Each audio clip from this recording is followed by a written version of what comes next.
तो हेलो दोस्तों, आप सबका बहुत बहुत स्वागत है गणेशाय वर्ल्ड के इस यूट्यूब चैनल में। तो दोस्तों आज की जो वीडियो है, आज की वीडियो में हम इलेक्ट्रॉन विन्यास का या फिर इलेक्ट्रॉन भरने का पाउली का अपवर्जन नियम सीखने वाले हैं, अपवर्जन नियम समझने वाले हैं। तो दोस्तों सबसे पहले तो बता देता हूँ ये नियम किसने दिया। तो ये पाउली नामक वैज्ञानिक जो थे, इन पाउली नामक वैज्ञानिक ने ही दिया है।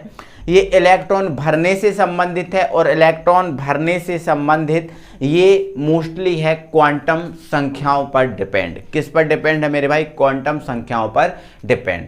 तो ये बहुत सिंपल है नियम। ये जो नियम है, ये नियम जो है ना वो कहता है किसी परमाणु में, किसी भी परमाणु में कोई दो इलेक्ट्रॉनों की, किसी परमाणु में दो इलेक्ट्रॉनों की जो है ना चारों क्वांटम संख्याएं जो है ना कभी भी समान नहीं होती। बिल्कुल मेरे भाई, कोई भी परमाणु 118 परमाणु में से कोई सा भी हो सकता है, इनमें से किसी भी परमाणु में दो इलेक्ट्रॉन की जो चारों क्वांटम संख्याएं कभी भी बराबर नहीं होंगी।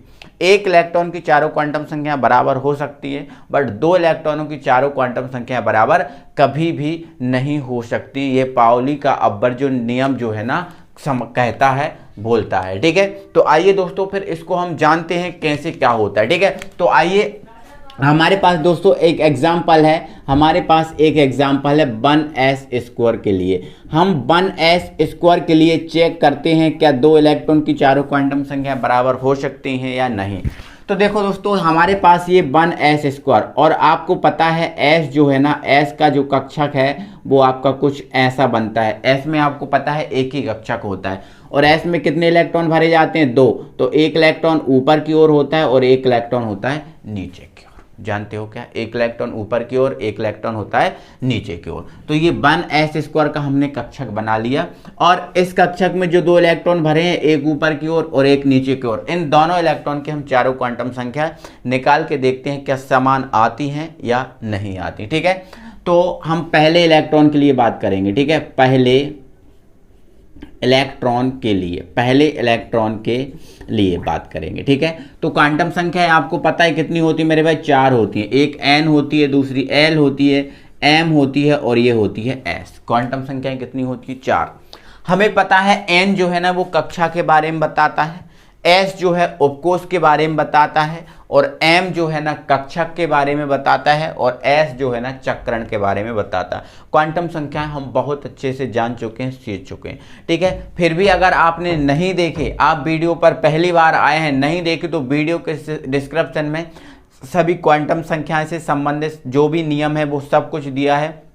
आप वीडियो के डिस्क्रिप्शन में जाकर देख सकते हैं या फिर चैनल की प्लेलिस्ट में जाके आप समझ सकते हैं, देख सकते हैं। ठीक है, तो आपको पता है दोस्तों n कक्षा के बारे में बताता है और यहाँ पर लिखा है s के आगे एक, s के आगे एक लिखा है, मतलब ये जो कक्षा है वो कौन सी है? पहली कक्षा है। कौन सी है? पहली कक्षा। मतलब n का मान तो एक आ गया, n का मान एक आ गया। और मैंने दोस्तों आपको यहाँ पर बता के रखा है l जो है वो s के लिए l का मान 0 होता है, p के लिए 1 होता है, d के लिए 2 होता है, f के लिए 3 होता है। तो हमारा कक्षक कौन सा है? s। तो s का मान, s के लिए l का मान कितना होता है? 0। मेरे भाई बिल्कुल ये 0 है। ठीक है, अब थोड़ा सा और समझो, जो है ना l, अब जो m है वो l के ऊपर निर्भर करता है। m किसके ऊपर निर्भर करता है? l के ऊपर निर्भर करता है। ठीक है, तो m का मान होता है -l से +l तक, -l से +l तक। ठीक है, जैसे मान के चलो l का मान कितना है आपका 1 है, l का मान कितना है 1, तो m का मान कितना होगा? -1 से +1 तक, -1 से +1 तक। ठीक है, अब -1 से +1 तक कैसा? देखो इधर, ये -1 के बाद कौन आएगा? 0 आएगा, 0 के बाद कौन आएगा? +1 आएगा, ऐसा। ठीक है, जैसे मान के चलो आपका l का मान कितना है? 2 है, तो m का मान कितना होगा? -2 से +2। अब -2 से +2 कैसा? जैसे देखो ये -2 आया, फिर कौन आया? -1 आया, फिर कौन आया? 0 आया, फिर कौन आया? +1 आया और फिर कौन आया? +2 आया, ऐसा। समझ गए ना? जैसे 3 है तो पहले -3 से +3 होगा। ठीक है, तो -3 है ना, फिर -2, फिर -1, ठीक है, फिर 0, फिर +1, फिर प्लस और +3, ऐसा होता है। समझे?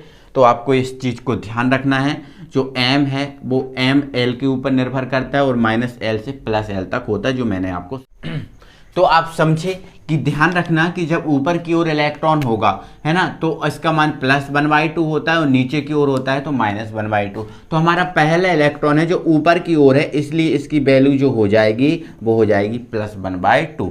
तो यहाँ पर पहले इलेक्ट्रॉन के लिए n का मान 1 निकला, l का मान 0 निकला, m का मान 0 और s का मान कितना आ गया +1/2। और यदि हम दूसरे इलेक्ट्रॉन के लिए बात करें, दूसरे इलेक्ट्रॉन के लिए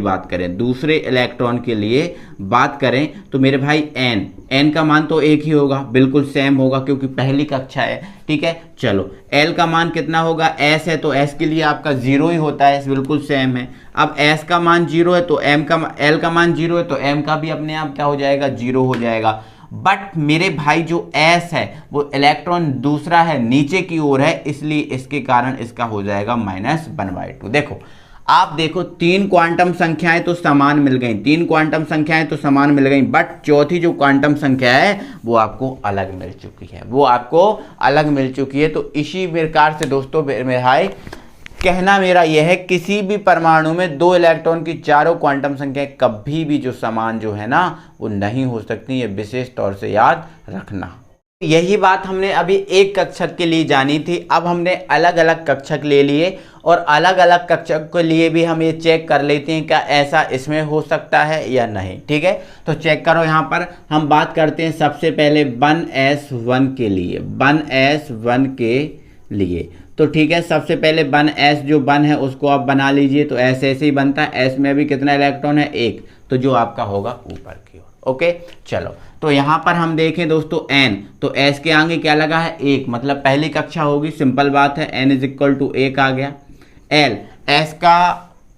l का मान s के लिए क्या होता है, 0, तो ये 0 आ गया। जब l का मान 0 है तो m भी आपका क्या आ जाएगा, 0। मैंने आपको बताया था m का मान -l से +l होता है, जब l 0 है तो m 0 ही होता है।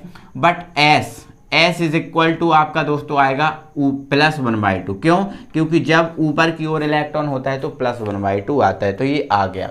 अब हम इसी प्रकार से बात करते हैं 2p1 के लिए, तो सबसे पहले आप क्या करो, 2p1 बना लें, ठीक है। तो ये देखो p में कितने कक्षक होते हैं, 3 होते हैं, ठीक है। तो 1 इलेक्ट्रॉन है तो 1 इलेक्ट्रॉन ये आपका ऊपर की ओर ही होने वाला है, ठीक है। चलो तो हम यहाँ पर चेक करेंगे n, तो यहाँ पर 2p के आगे क्या लगा है, सॉरी p1 के आगे क्या लगा है, 2 लगा है, मतलब कक्षा आपकी 2 है। l का मान, तो p के लिए l का मान कितना होता है, 1 होता है, ठीक है। p के लिए l का मान कितना होता है, 1। अब जो 1 होता है तो m के मान है आपको कहाँ, पहले m का जो देखो, l का मान जब 1 है, l का मान कितना है, 1, तो m के मान आपके क्या होंगे, -1 से +1, मतलब -1 भी होगा, 0 भी होगा, +1 भी होगा, ठीक है। बट इसके लिए क्या है, तो देखो ये जो 3 मान प्राप्त हुए हैं वो हुए हैं -1 इसके लिए, 0 इसके लिए और +1 इसके लिए, ऐसे प्राप्त होते हैं।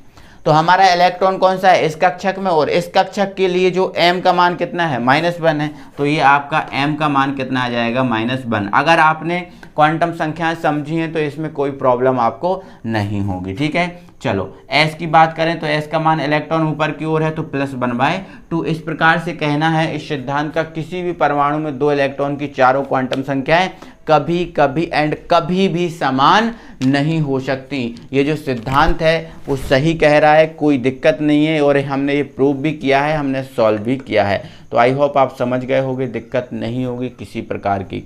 तो दिल से एक बार वीडियो को लाइक करो, अपने फ्रेंड सर्कल में वीडियो शेयर करो। मिलते हैं अगली वीडियो में, तब तक के लिए थैंक यू वेरी मच। और एक विशेष बात दोस्तों, आज ये हमारी यूनिट ख़त्म हो चुकी है, कल से जो है ना हमारी नेक्स्ट यूनिट, नई यूनिट स्टार्ट होगी, जो है आपकी यूनिट नंबर 3। ओके, चलो मिलते हैं तो अगली वीडियो में। Thank you very much.